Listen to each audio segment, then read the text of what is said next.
পানিহাটি শ্রীরামকৃষ্ণ বিবেকানন্দ সেবাশ্রমের উদ্যোগে পালিত হলো দণ্ড মহোৎসব। এদিন পানিহাটিতে ঠাকুর রামকৃষ্ণদেবের পাদুকা এনে উৎসব পালন করা হয়। শ্রী শ্রী রামকৃষ্ণের জন্মোৎসব উপলক্ষে শ্রীরামকৃষ্ণের ভক্ত মণি সেনের বৈঠকখানায় ঠাকুরের ব্যবহৃত পাদুকা ভক্তদের উদ্দেশ্যে নিয়ে আসা হয়। এদিন পাদুকা নিয়ে বর্ণাঢ্য শোভাযাত্রা, বিশেষ পূজা, সন্ধ্যা আরতি, ধর্মসভা, ভক্তিমূলক সঙ্গীতানুষ্ঠানের আয়োজন করা হয়। অনুষ্ঠান শেষে বস্ত্র বিতরণের আয়োজন করা হয়। এদিন উপস্থিত ছিলেন শ্রীমৎ স্বামী জ্যোতিরূপানন্দজি মহারাজ, রাশিয়ার মস্কো রামকৃষ্ণ মিশনের প্রতিষ্ঠাতা। উপস্থিত ছিলেন শিক্ষাগুরু স্বামী দেবপাস্ত নন্দজি সহ আরও বিশিষ্ট ব্যক্তিবর্গ।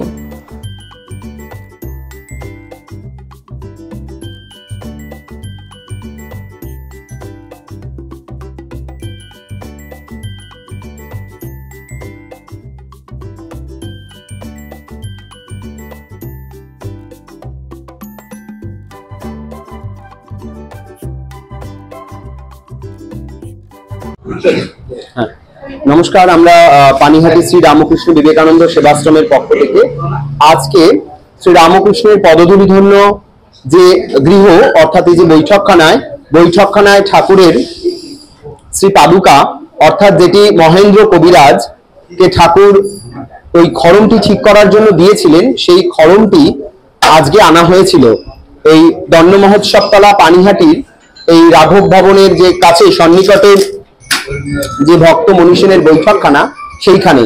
এবং সেই কারণটি হচ্ছে আজকে হচ্ছে ভগবান শ্রী রামকৃষ্ণ দেবের জন্মতিথি উদযাপন উপলক্ষে আমরা এই অনুষ্ঠানটি করেছি।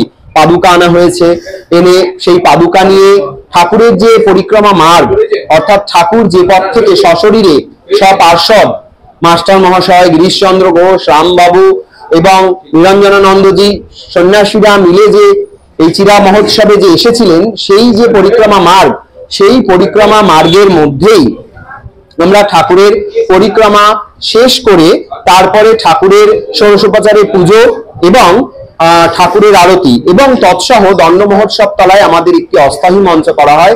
সেখানে ঠাকুরের ভক্তিমূলক সঙ্গীত এবং কিছু ভক্তদের যারা বিশেষ